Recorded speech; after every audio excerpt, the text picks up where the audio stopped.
at West Point, and he is the Senior Director of, you got one of the longest titles I've ever seen. Senior Director of International Development and Minor League Applied Mental Performance. We'll learn all about that. He'll tell us exactly what he does, but it sounds like an amazing job working for a professional sports team. And he helps the players get optimal performance by connecting the mindset, the skill, and the purpose. So just, in his 12 seasons with the Pirates, Hector, man, thank you so much. We appreciate you for coming on. Well, thank you, Jordy.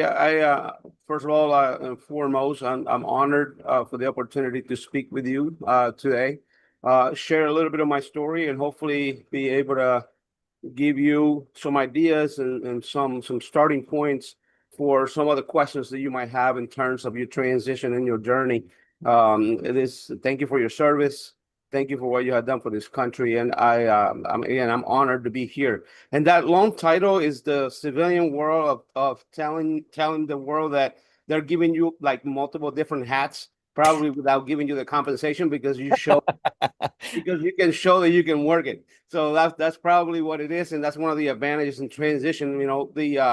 A lot of times in the military, we go through all the different aspects of our development and the training and the schools and everything else, and we take for granted how much training we receive along the way, as compared to when you go into a civilian work or a civilian job, and the people that are there, that you talk to them about their journey, how they were developed, how they were trained, who's invested in them, and it's very limited, the exposure to training and development that they had. So this is a chip that you have in your back pocket as you move forward. Just remember to connect all those different things and transition points. Go back to even like the first NCO course that you took.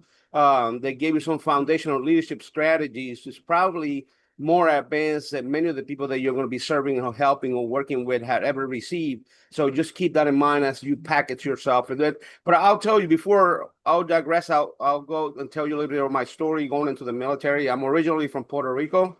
Left the Puerto Rico with a friend to help him back in the day.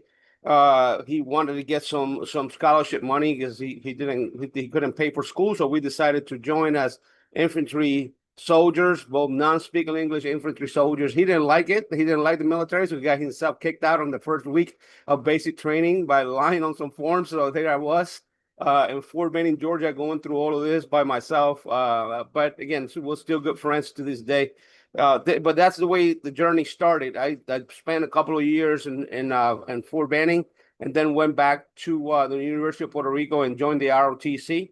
And that's when I transitioned to become an air defense officer. I was a short range air defense officer.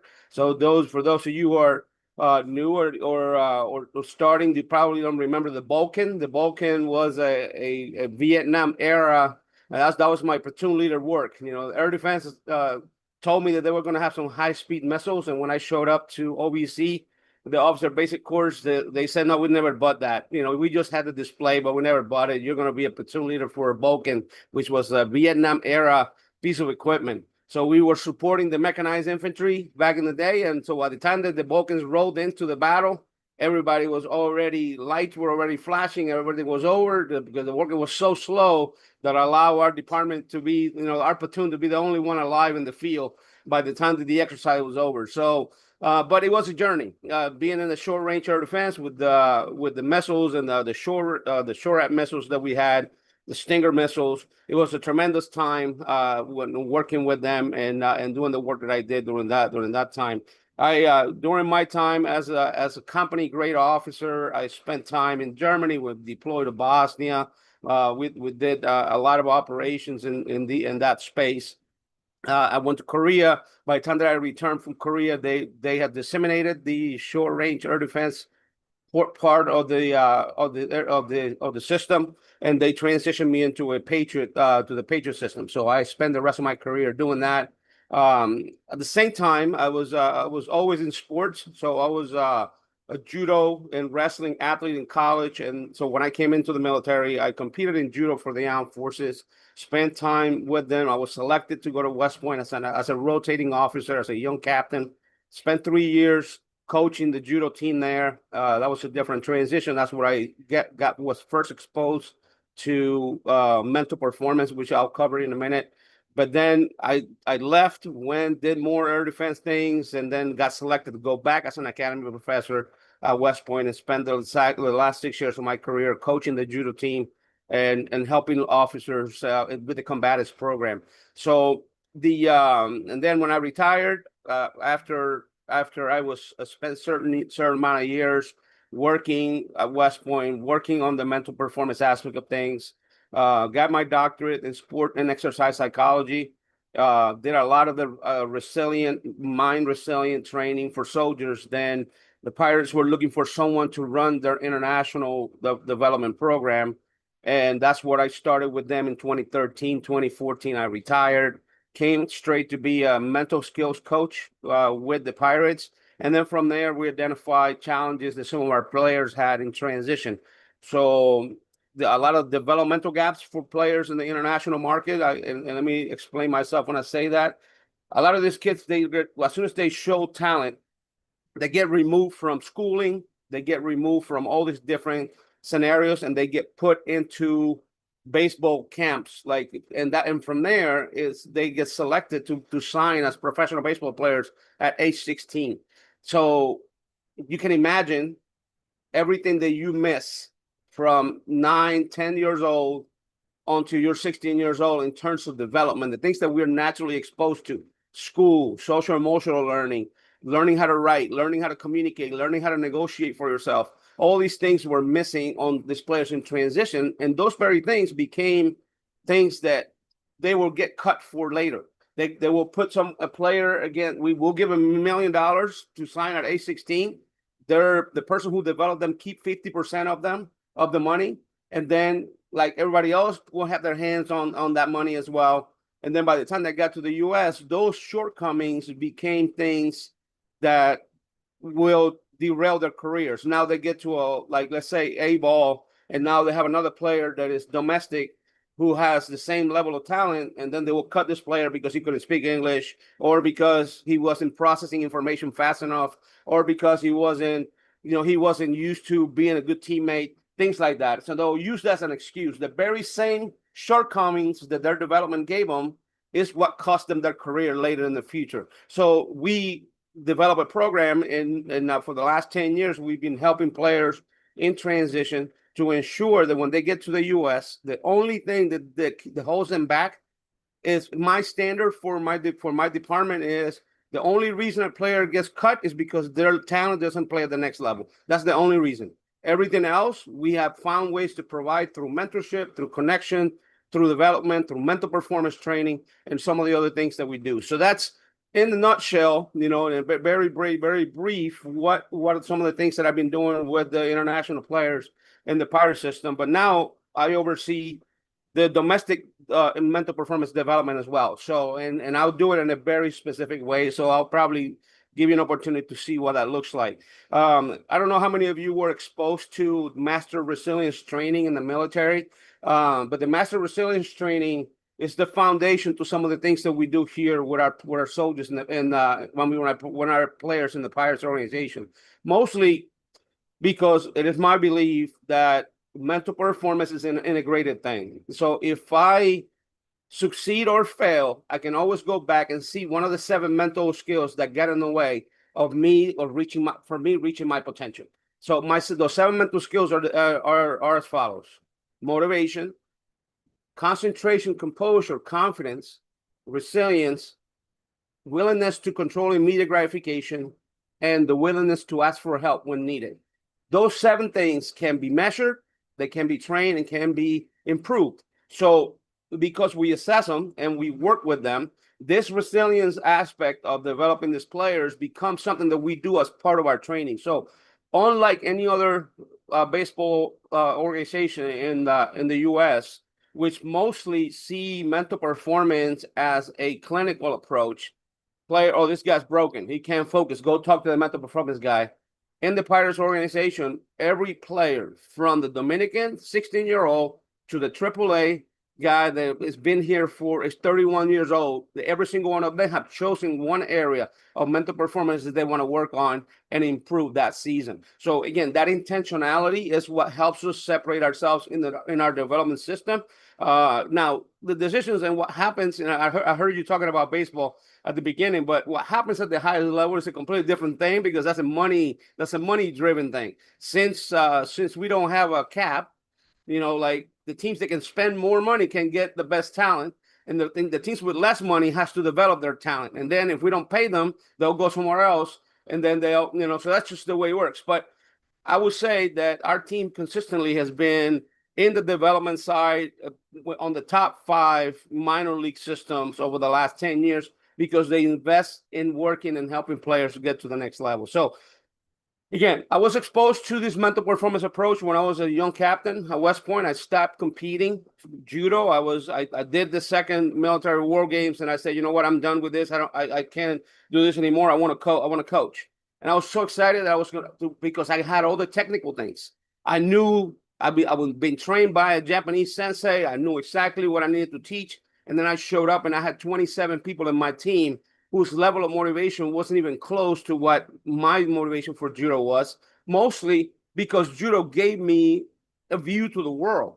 I was able to see the world through judo. It took me out of the ghetto. It took me out of limited opportunities. So I was passionate about the sport of judo in a way that these kids were not. So in the first couple of weeks, I was like, man, I don't even know if I can do this. These guys are not motivated enough. So I walked into the Center for Enhanced Performance at the military academy that was run back then by Dr. Nate Sinzer.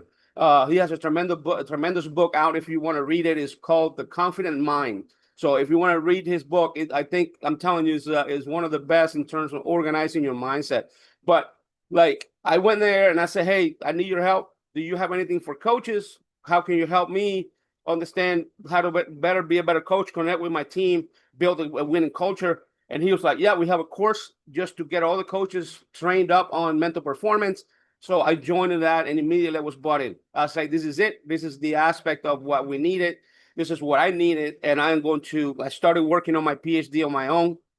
And I think it was one of those things that it was a transition for me to begin to create impact for other athletes and other players. And that's after that, we use mentality for the Army Combatives program in Fort Bliss. We use mentality to build the first time national championship team, judo team at West Point. We had guys that done judo for 3 years, beating guys that have been doing judo for 17 years just because of the dedication or the way that they competed, the way that they prepared. So it was just integrated mentality helped in all those aspects. At the same time, how the connection to baseball my son was playing baseball, so I will do trade. I don't know how ethically this is, but I will trade baseball, time in different teams and cages so he can practice with other people in exchange for mental performance training. So I will give mental performance training for free so my son can get some extra batting cage time. But again, those all transitional opportunities that got me into baseball and then to the Pirates to where I am right now. So again, using the train-the-trainer model, which is another thing that I picked up from the military, and I encourage you to do. Train-the-trainer model is a good thing if you find the right people to train. So what we've been doing is we've been training the coaches to understand mental performance better and to become allies on mental performance. In the past, no one wanted to touch mental performance, not even with their long stick. They're like, nah, I heard about this, but not me. I never go ask for help. So like we have broken those barriers. We have normalized the conversation. And now every time that one of my mental performance coaches goes into town, the first stop is with the coaches. Hey, what do you have? What do you see? I think this player, I've seen him doing this and this and this. I don't think he's been consistent enough. He might be a target for you. And then we create an atmosphere. Now everybody is involved and everybody is engaged. But that came from the military, using the trainer model, trusting them to do the right thing. So for me, right now, my practice is based on 3 different things. I do what I do with professional baseball. That's my primary job. The second one is faith-oriented leadership consulting. So I work with leaders to try to ensure they connect their faith to what they're doing. And the last piece is the Peak Mental Game program, which is my private practice, which I help teams, high school athletes, and things like that understand the components of mental performance. So my mission is very simple: is to provide the resources and conditions for the people that I'm honored to lead to reach their maximum potential. That's as simple. So I just want to make sure that they have what they need, they have all the requirements, and they have all the different tools and sets that they need to get after it. Now, this includes them understanding who they are. This is who I am. This is how I'm wired. Because I'm wired this way, here are the challenges that I am going to see, and I need strategies to overcome those. And I think that's critical for every single one of us in transition as well. If you're a person that naturally you have some inclination to be a little bit excited about things that are happening, or because you're not aware of the steps or what's going to be next, and I'm speaking about my own experience, then having an idea of how to settle down, how to have a partner that allows you to help you think through different things and slow down your anxiety, if you may, then it's going to be critical for you in order to reach your maximum potential. So it's understanding. Now, if it's focus, there are people who can are very, very good at focusing, and there are others who, butterfly goes by and there goes your attention with it. And that's okay. That's who you are. That's how you're wired up. How do we optimize it? How do we ensure that? Yeah, I've noticed the butterfly, but I'll find you later because I'm going to stick to this. That's a different mindset to be able to maximize your talent and maximize your potential. So again, I think the last couple of things that I'll mention here in that way, open it up for questions and to interact. Is this and the only career advice in transition that I will say is to look at the experience you enjoy when you were in the military and find a way to bring those to life in your next step in your transition. Remember, in the military, one of the things that I dislike, one of my pet peeves in here with the Pirates and baseball players, they're very selective about the things that they think they should do, and because they don't know what the training is going to bring. And then I was privileged enough in the military that I was exposed to some things that at the beginning I did not want to do at all. I was like, why are you sending me to this? I don't want to do this. And then 10 days after the exposure, I was like, this was actually good, man. There were some good things that I took out of this. So the ability of walking in with a white belt mindset that allows you to learn I had to be here anyway, so I might as well just have a good attitude about it and find something that's going to help me. And then eventually a lot of those things came back, and there were opportunities for me to help others through some of that training that was mandatory for me that I sucked. I hated it at the beginning. I apologize for that, but that's just my heart speaking. But it's just the way it was. So we had to find ways to say, what was it about my military journey? Let me take a look at my training file. Which of these things here can still have relatability? Let me go look at my notes. Let me see what that was, because there's going to be some golden stuff in there. That's one of the biggest lessons I learned from studying generals in the Civil War. Chamberlain used old tactics and turn around the Civil War. You don't, just because they're old doesn't mean that they're bad. They can still be functional if you know how to use them correctly. So all those things are part of your journey, and then you should maximize them. Then second is think about the journey that you want to take. After you assess where you are, some of you already beyond that, you already think about the journey you're going to take, and then identify what is it that you need to do in order to be the most competitive person in that particular lane. And then start putting the eggs in that basket. Make sure you work, you prepare, you learn, get the experiences. And then lastly, just have fun on a day-to-day basis. Don't allow your mind to drift back here, to drift back here. One of my mentors told my wife and I many years ago that every time that we're about to make a decision, it is a wide road. It's a fork on the road, and we know it. Normally, we are very low in compassion when we decide to take this fork on the road, and then something happens that we didn't know. Man, I wish I would have not done this. You made the best decision you could with the information you had available at the moment of that transition. There's no way that will be fair in any way, or self-compassion in any way, for you to go back and beat yourself up about the decision you made because you didn't have this information. If you can read the future, you would have never take that road, but you don't know. Just make that a new fork on the road and make the decision from there and enjoy the moment where whatever your feet are. Enjoy your family, enjoy the moment, because in transition together you can make it happen. And I'll pause here for questions or anything else you might have. I love your story. Thank you for sharing all that, man. That was incredible. Super interesting. And tell everyone, Hector, a little bit about what it's like to work for a pro sports team and what do you enjoy about it? Yeah, no, absolutely. I think the environment, again, it's unique. It's a unique environment. Is only 30 major league teams in the world. And so the people that come here, the athletes that come here, they are the best of the best when it comes to their craft. So it is having those conversations with them in a way that you respect their journey, who they are, why they're here, and how they're here. But working in this environment gives you the opportunity to be exposed to a bunch of people that are trying to be the best they can be. And so that's like the motto of the Army back in the day: "Be all you can be." Is it back that? Are we back to that again? Are we back to be all you can be?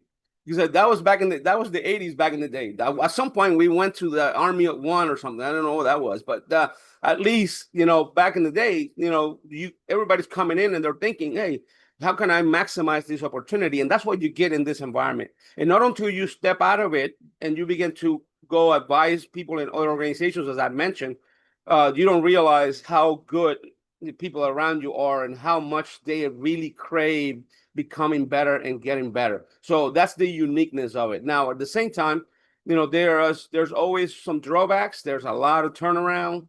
You spend 10 years with a player trying to develop them and try to move and grow them. Maybe I'll say 10, but probably closer to 6, 7, and then you got to let them go. They reach they go 7 years unfulfilled. Now you got to help them transition out of that. So, but overall, it's been a great experience connecting and finding ways to help coaches be the best version of themselves, and just having those honest conversations with them. So working in this environment can be extremely positive, and if you're looking for the opportunities on a daily basis.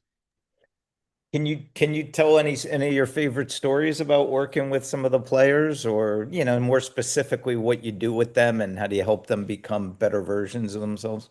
Yeah, absolutely. I think I'll give you one example that I have used multiple times. But one of the challenges with international players is that once they get signed, um, everybody in their family thinks that they just have a ticket, that they won the lottery, right? There's no turn where these kids are constantly being bombarded by all the problems everybody has. So, and depending on the player, then you'll have guys that'll be thinking about that stuff, and that stuff will be getting in the way. So, I was in the AAA clubhouse once when I'm talking to a player, and a text message coming on his phone, and he storms out of the clubhouse, and so obviously he's a kid that I seen him since he was 16 years old, so I had the confidence to go after him and pull him aside. I said, hey, what was that? You have a room full of grown men and you're storming out, and what's happening? Can you share with me what led to that? And he goes, well, my mom just sent me a message. I don't know what they're gonna do. They're gonna cut her power tomorrow. I send the money to my cousin to give it to her, and the guy never did. He disappeared with the money. He's not answering my calls. So now he's like I worry about, and I got a pitch tonight, and now I got this. Then I worry about my mom, and we developed something in the moment that I'll share with you. But it was tremendous at that moment. We said, you know what? Let's just find a way to separate these two things. I can't separate it. I'm thinking about her. So if I practice or throwing, I know that I'm gonna keep thinking about it. And I said, you know what? Let's do this. Let's take this empty hanger in your locker and make this empty hanger a place where we're going to hang your mom and her problems, at least for the next 2.5 hours. I want you to touch the locker and say to yourself, Mom, I love you. I'm worried about you, but I'm going to leave you here in the locker. And then when you're in the game, every time your mind wants to go to your mom, you say, no, she's in the locker. I'll talk to her after the game's over. And then he did that. He went out, did tremendous. He came back and gave me some feedback on his Hector. That was freaking awesome. I touched it again. I started thinking I'll solve the problem now, but he was able to go out, do his 6 innings, and be able to get that done. And I think that was a great interaction on how can we change the way our mindset want to go to multiple places.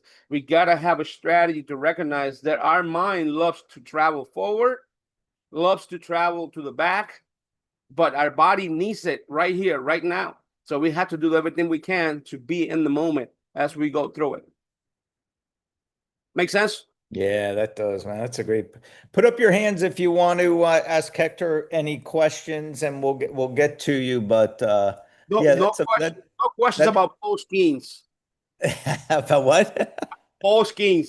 That's our number one pitcher of Oh, the. that guy's amazing. He's amazing.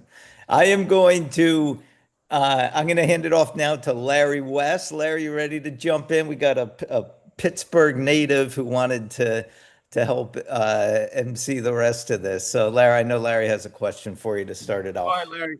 Yes, sir. One phenomenal story. Absolutely love it. And I'm not going to lie, I'm that guy that sees the butterfly and I want to see wherever the butterfly is going. I played baseball as a kid. Lucky enough, they put me at second base, so I could never actually look for the butterfly. But they put me in right field. I would have definitely got hit with the ball a couple times. Um, so doing some LinkedIn searching on you and looking at your profile, I noticed that you did your founding for your peak mental game during your time in the military, right? And so I can only assume that there's a correlation there. What was it like for you to start your own uh, business, some kind of thing like that? I know we have some people in here looking to do some entrepreneurship stuff. No, that's definitely a great question. I again, obviously, all done through permissions with my direct supervisor back at West Point, um, because I was working in the Department of Physical Education. And can you hear me? I just saw a note that somebody says they couldn't hear. I can hear you. Can you hear me? I can hear you. Yeah. All right. So yeah, so I was working in the Department of Physical Education and I was integrating the mental performance stuff within, but that wasn't my role in the military. So I wasn't working in the Center of Enhanced Performance. So there was no conflict of interest for me going out to do some teaching and baseball facilities around the area and things like that as personal time. I reported it to my leadership and I said, hey, this is something that I'm passionate about. I'm helping. My son is getting a benefit out of this. He's getting some extra hitting free time and all of that. He's training over multiple teams and I would like to do my personal practice. So I was able to create the small LLC, just do the LLC on the peak mental game, and then started working with one of the high schools down in Port Chester on a nonprofit program called Steer for Student Athletes, which is going on right now still, that we're 14 years into it, helping high school underprivileged students learn mental game tools so they can use them in college and everything else. So it's been very successful, but it was about transparency. It's about I'm not going to the ball's not going to drop on what I'm doing right now. I am always going to do what I need to do before I do what I want to do. That's my personal philosophy. So they were it was never unfulfilled in my job requirements. I was always doing what I needed to do. And then with the spare time, I will go out on Saturdays. Well, we'll take my son with me, my wife with me, and we will do things together. They were associated with this. So when I transitioned, then the peak mental game program was already running. So that was part of the transition. I hope that answered your question. Yeah, sorry, I clicked the wrong button on my screen. It went dark for a minute. Yeah, absolutely. Um, and that's phenomenal, taking something that like almost like a passion Yeah, and creating a way forward with it. And I think that's like the center of entrepreneurship, right? Find something that you love and find a way to make money with it. Um, absolutely. Yeah, or just take care of people. So looking at your career path though, you went from the military straight into your LLC and then pretty much right into working for the Pirates. Was that something you were looking for? Did you go out searching them? Did someone headhunt you? yeah. How'd you get it out there other than the fact that you have your LLC? Oh yeah. So that's the transition was a good one. I think I do a lot of praying. In full transparency, a lot of praying. I've listened to signs that are around. Back in the 2012, the Army decided that they were going to allow anybody that wanted to retire at that time, if they already have more than 20 years of service, could have retired in 2012. So I put in my packet to retire, from West Point, and then I was the only lieutenant colonel in the entire Army that got denied from retiring. So I had to stay a little longer. So I was going to go and do something else. but I got to stay one more year because I needed to train like 6 other people to do the stuff that I was doing at West Point. So somebody to coach the judo team, somebody to take over the combatives, somebody to take over different things that I was doing. The multiple hats concept thing.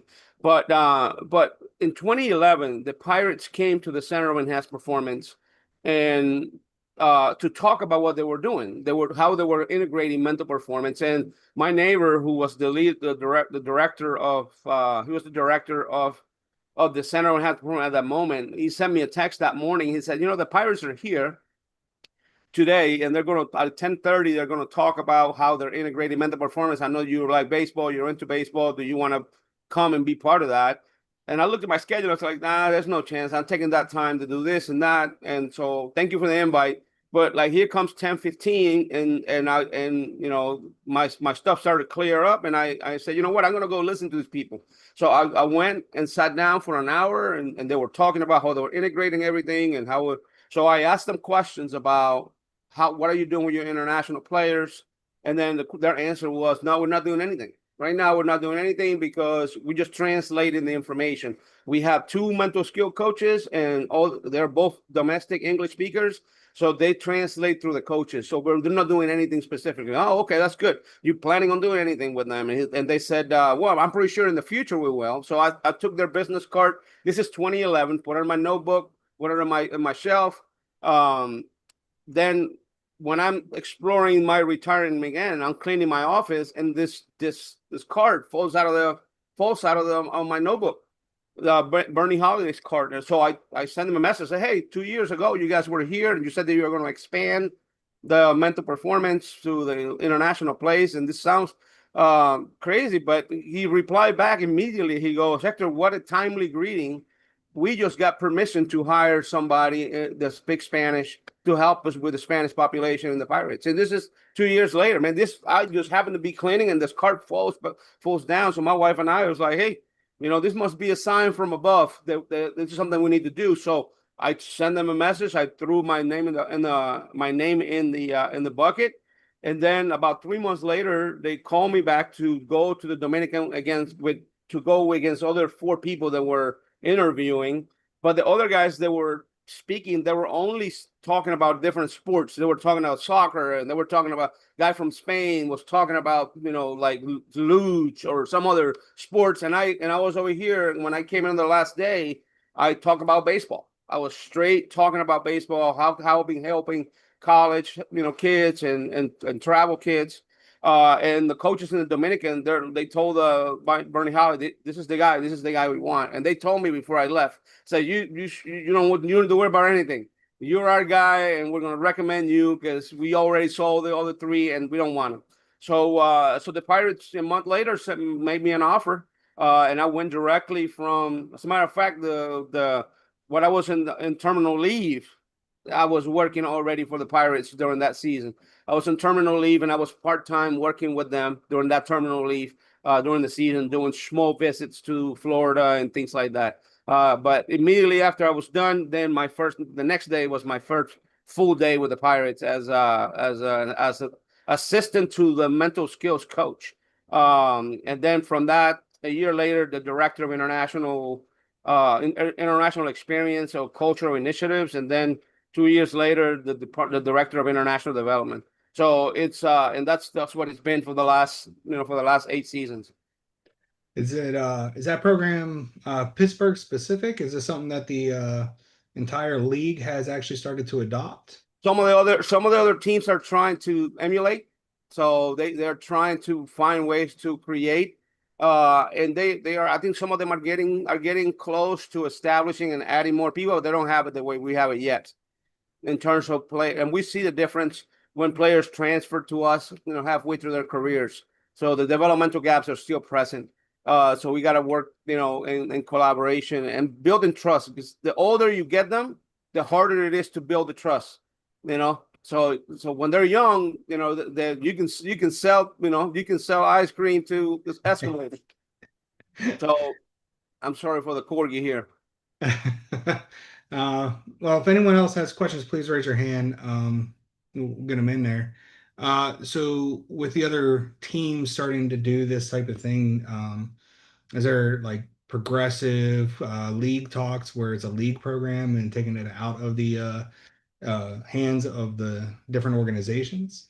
Yeah, I think there is opportunity in other places. Right now, a lot of organizations are expanding on what they call player development. So I would recommend that if anybody wants to get into baseball, you go into the MLB employment, and then the 30 teams will show up. And every time that you see an opportunity that says international player development, or player operations, baseball operations assistant, those baseball operation assistants are probably the best transition position or role for somebody who likes baseball, because you get the exposure to go in and do everything that you do.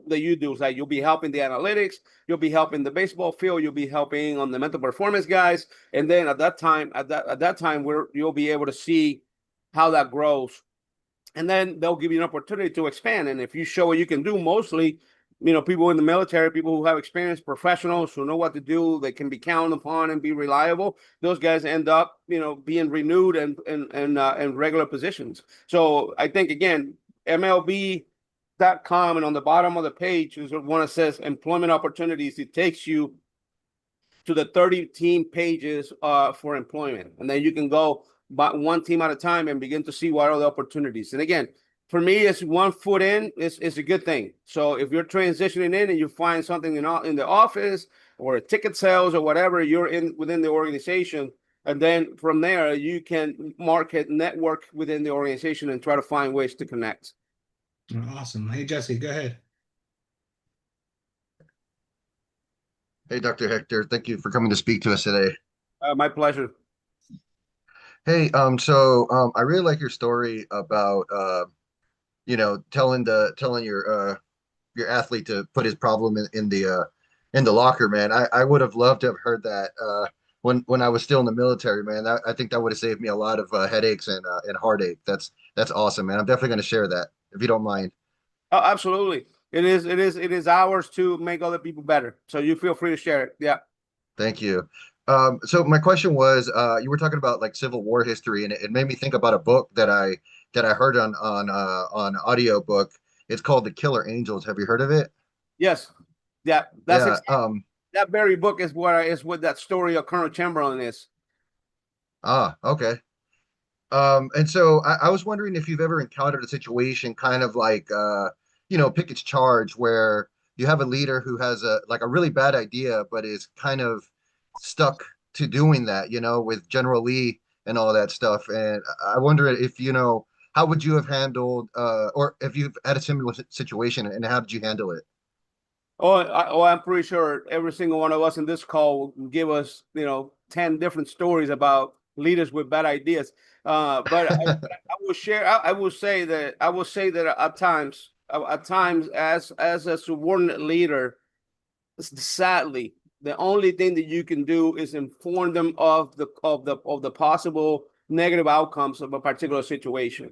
I was like, yeah, you want to go with this particular option, but let me remind you this, and we don't know this information. So you got to become the S2 for the individual. Not that you're trying to rain in their parade, but it's clear, it is important that you recognize in a safer environment, whether it's private or whether it's the opportunity for discussion, where you lay out the elements. Now, sadly, in the military, and sometimes in professional baseball, the GM sometimes draws the line, and he says, "I hear you, but go." But at that time, the only option we got left is to salute the flag and move on. That's unless it's something unethical or illegal. The only option we got, and then hope and pray that whatever we thought that was going to happen doesn't. Because it's not like you want to gloat on the other side and say, we failed, I told you so. It is, I gave it my best shot, and it's like I thought it was going to happen. It didn't work, but it's just one of those things that, we do everything we can, the professional things we can do as advisors, as professional leaders, to say, this is my perspective on this particular course of action you're presenting. What do you think about it? Do we want to reconsider? No, I still want to go for it. Alrighty, let's do it.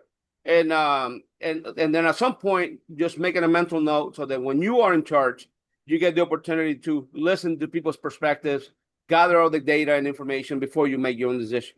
So again, my take, and constantly I do deal with that here in baseball a lot, mostly on decisions that are associated with moving a player up or not, letting a coach go or not. All those decisions are always contentions, and depending on who you're dealing with. Now, I would say I would say that understanding people's personality is always going to be a beneficial tool for you. Recognize the personalities of the people you work for. What is it that they focus on? What do they value? I don't know if, most organizations, like I do with my leaders here, the DISC, for example. So I know the guys that are just driven, let's go. I don't care I don't want to know that many details. I just want to get going. And I also know the guys that want to overthink it. So, and I want to analyze this more, and I want to analyze this more, because then you got to find the common ground to be able to communicate and work. So invest time on getting to know people's personality, so then you know exactly how to tackle it on an individualized way. Because one of the biggest challenges we have is that this is the way that I lead, this is the way that I speak, so I'm going to speak my mind. And sometimes it lands wrong, even when you have the information that is correct. Sometimes it's all about the way you sell the information, is if the person is going to receive it or not. So I don't know. I gave you a lot of things in there. So I hope that in that tap dancing, I was able to answer a little bit of your question. No, that was awesome. That was great. Yeah, I mean, yeah, absolutely. Being able to speak their language, that's something that I've struggled with because, I kind of, once you think you're right, and you're like, why don't you get it? And you're right. It's important to take a step back and see the issue from their perspective and try to, speak to them how they want to hear something. That's awesome. So I really appreciate that. And another thing that I think will be helpful, that I think, because every single one of you have the experience, but somehow our mind discards it, is the Army decision-making process. The military decision-making process is freaking amazing if you use it in the right way. So, for example, I have done this with my people in the Dominican. Hey, we got to come up with this camp. I lost you. I can't hear you. Oh, you can't hear it? Can you hear me? Anybody I else? can hear you. Okay. No, can't hear you. All right. Sorry, Maybe Cal. it's just me. Sorry. Jesse, can you hear me? Okay. Yeah, I can hear you. Maybe my internet just dropped. Yeah, everybody is good. Yeah. So what I was saying, Kelly, was that the military decision making process is something that you as a leader can recommend to whoever's making decisions, is going to be helpful. Like I used it here with my coaches in the Dominican. I say, hey, I need you to come up with 3 courses of action for us to run this camp. And then you are going to be the guy that's going to rain on everybody's parade. So all I did is designated him as the S2, who's going to tell him, well, that's not going to work. That's not going to work. So he has the authority to tell everybody else, because that's the role that he's playing while we're trying to figure out what our best camp option is. And sometimes what we end up doing is a version of all the camps mixed together, because we were able to discuss it.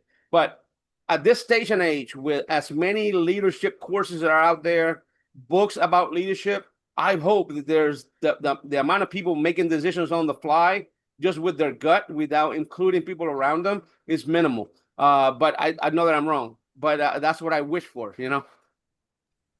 Thank you so much. Hey, that's just phenomenal. It sounds like a lot of the military stuff that you got trained on actually is what's helping you actually really out there in what I call the real world. So that's great to hear. What would you suggest to us as we're getting out, how to market the various trainings that we got to actually show our abilities to operate at that higher level?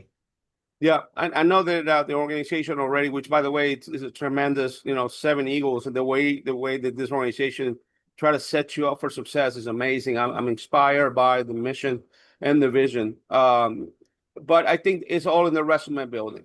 You got to go find those nuggets in your own military resume, the one where you can just download and say, here are all the courses that I've been through, whether they're small or large or mandatory or not, and then transfer that into some sort of a civilian, jargon that is they're gonna understand what that looks like. So yeah, I completed basic, and non-commissioned officer course. And in this course, I learned blah, blah, blah, blah, blah, blah, blah, blah. And these particular tools are going to be useful. And then, you can, without sounding like a know-it-all, you'll be able to provide some perspective of things that they had never seen before. Because again, I promise you that once you go out there and you begin to talk to people about what they have done internally in their organizations to develop and to grow them as leaders, you're going to be surprised how little many organizations are doing just to help people grow and develop. They expect them to come already cooked, and they expect them to fall in and run with the wind, but that's not the way it works. In the Army, we train for everything. In the military, we train for everything. Yeah. I'm an Air Force guy, so we're a little different than the Army. Yeah, I know. Our big brother, we got you. I'll tell you that when I was stationed in Fort Polk, Louisiana, my neighbor was the weather guy, and he was getting his money back, his housing money back. He said like substandard housing allowance. So he was I was being taken out for housing. He was getting it back cash. So I have some emotional things. So let's just keep the service aside. I love most of my friends are Army. A lot of my deployments were with the Army. I didn't really deploy with the Air Force. It's been great. So I saw a question in there. Kyrie Estrada talked about the leadership courses. Is that something that you think is easily translated so that they can use it on their resume and things like that? I believe so. I believe that there's some fundamental things to learn. Now, again, we have to be honest with ourselves, and we have to dive deep into some of those courses. And if you have notebooks from that or documents, or if you, before in your transition, before you throw away all those binders, do a deep dive into what the key elements of those trainings were and reconnect with some of that information. Because the natural tendency is like, oh, binder from 1997.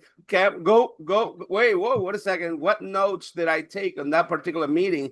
It might be a tool that I've forgotten about that it was useful to me back then. So spend some time just reconnecting with what you know. This is part of you.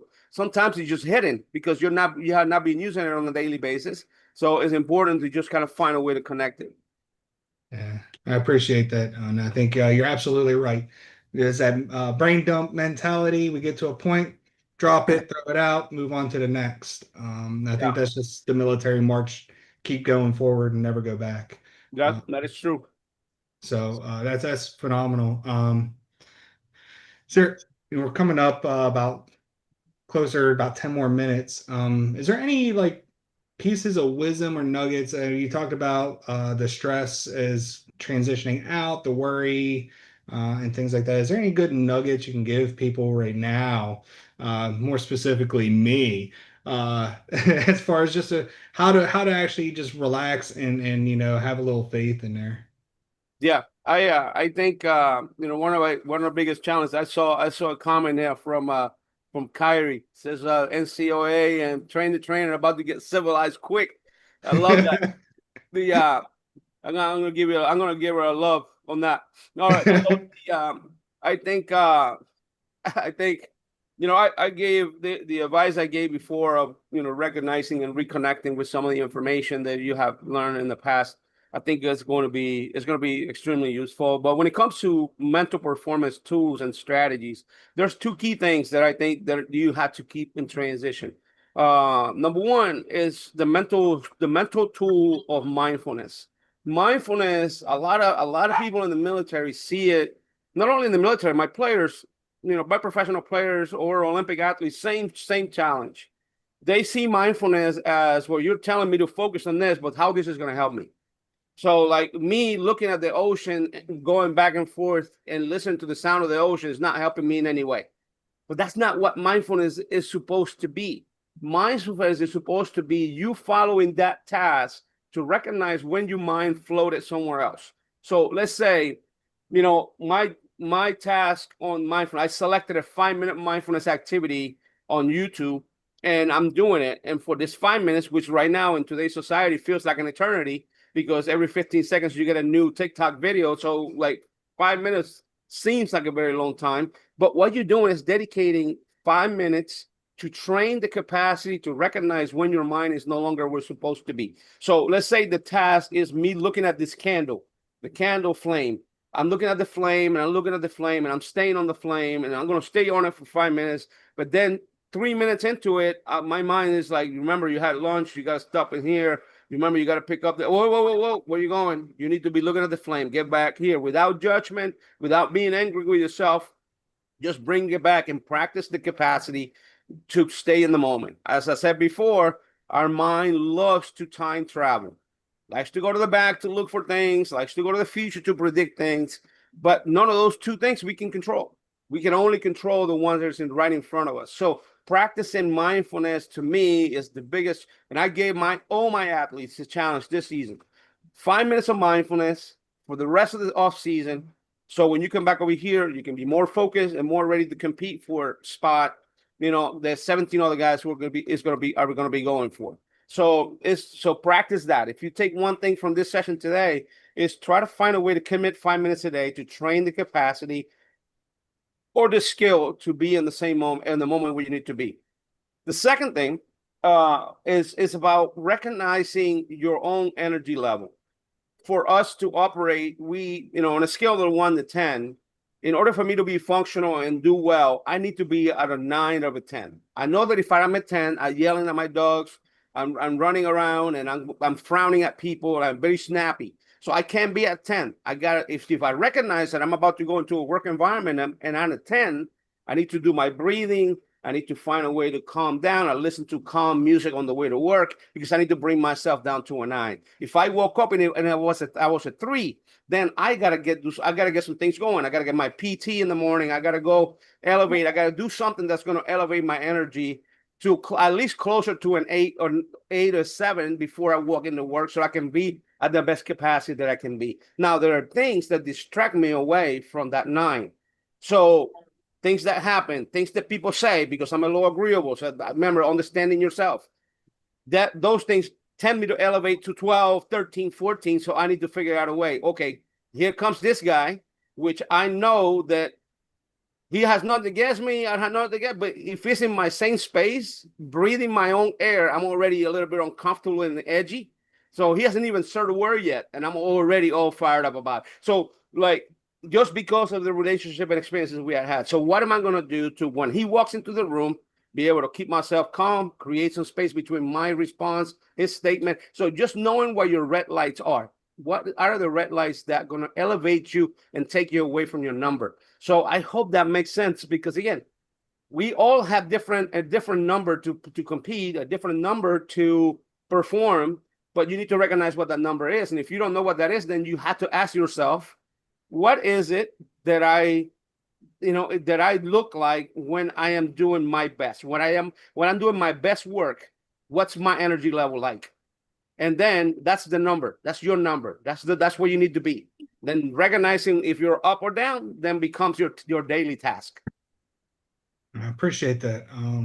Definitely mindfulness is something I think everyone needs to have anyways, and the ability to find those triggers and find a way to not have them affect you day to day. So if there's no more questions, would you have any issues if people connected with you on LinkedIn to keep up and stay in touch and advice and everything?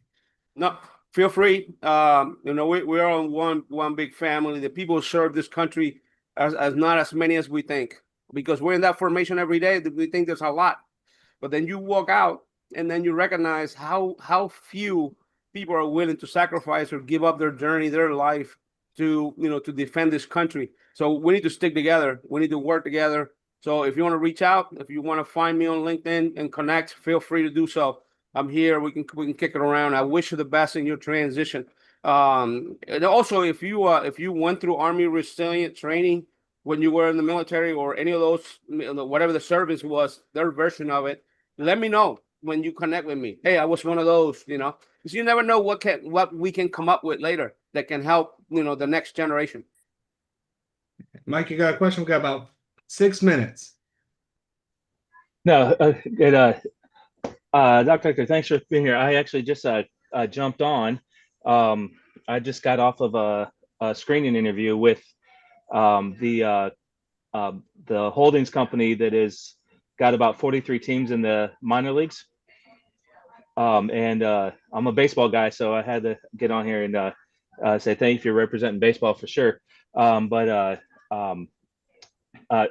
got on enough time to hear the mindfulness and what you said. I really related to that because it's like a lot of times mindfulness can get this big cloudy view, abstract understanding. Just what are you supposed to be doing right now? Can you do that and maintain focus? If not, let's work on that a little bit and just stop for a second. Just focus on your breathing. Can you focus on your breathing for 5 minutes? Okay, now can you focus on a small task?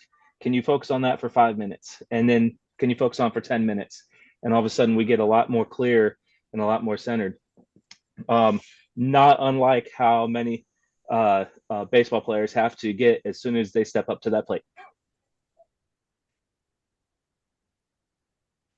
So thank you for your time.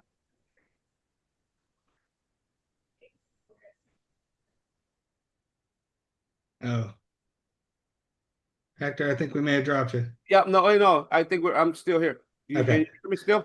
All right, no, I 100% agree. I think, good luck on that, with the interview process that you're going through. Without a doubt, it's our attention. Our attention is our most valuable asset. Our attention is our most valuable asset, and if it wasn't, we wouldn't have TikTok and Google and everybody else trying to capture it.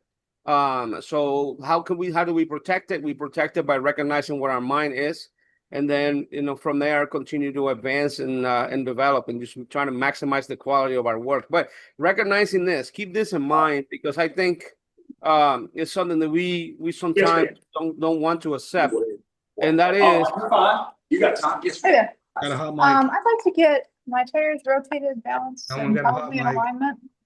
I can't do the alignment. Okay. My alignment. Order me one. All right.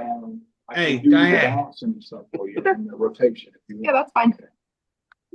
Yeah. I'll just take what I can get. Did you have a float today, a reservation or no? Yeah, I have a noon reservation. I don't have that. Yeah. Mute Mary. those tires. Mute them. Mute 'em. Who's who's getting their I think that's tires? Diane. Someone's got a hot mic on here. Go find them. Yeah. All righty. So I'll tell you what, ordering lunch. That's good. All right. So the last thing that I will share is that to recognize that as humans, none of us will ever reach a level of perfection, but it's okay for us to continue to pursue it, and recognize what is it that we need to get better at. Those 7 mental skills that I share with you, motivation, confidence, concentration, composure, resilience, willingness to delay immediate gratification, willingness to ask for help. Every single one of those, you might have already a high level of performance and every single one of those, but which one can you get better at? Which one has the tendency to distract you from your capacity to reach your potential? And that becomes the question. Are you willing to spend time, or are you just going to say, well, I'm good enough? And that right there is the killer of our potential. I'm good. Yeah, I'm good. I can control when I want to, but if that's enough, then probably you're good to where you are. So, but if you want to reach your potential, those are the conversations we can definitely have down the line. So, All right. Well, Hector, I really do appreciate you coming here. And it's great to have someone from Pittsburgh. Having grown up near there, I know the teams are, always developing the players more so than getting the rich players. I've been from the area. I know what it's like. So really appreciate you taking time out, coming here and sharing all those great nuggets with us. And I definitely feel a lot better with my transition, knowing that people like you have done it. So. yep. Yeah, I echo that, man. Thank you so much, Hector. You're good. You're a great man. We appreciate you, Larry. Thank you for helping MC that. I appreciate it. Yes, sir. And we're definitely going to get you back again, Hector, because this was terrific. So Yeah. I'll be in touch. All I ask you to give me a shirt. Those Yeah, shirts. you got it, baby. You got I'll pay for it. Just send it to me. it. You guys take care. See you, buddy. All right. All right, guys. Why don't you let's take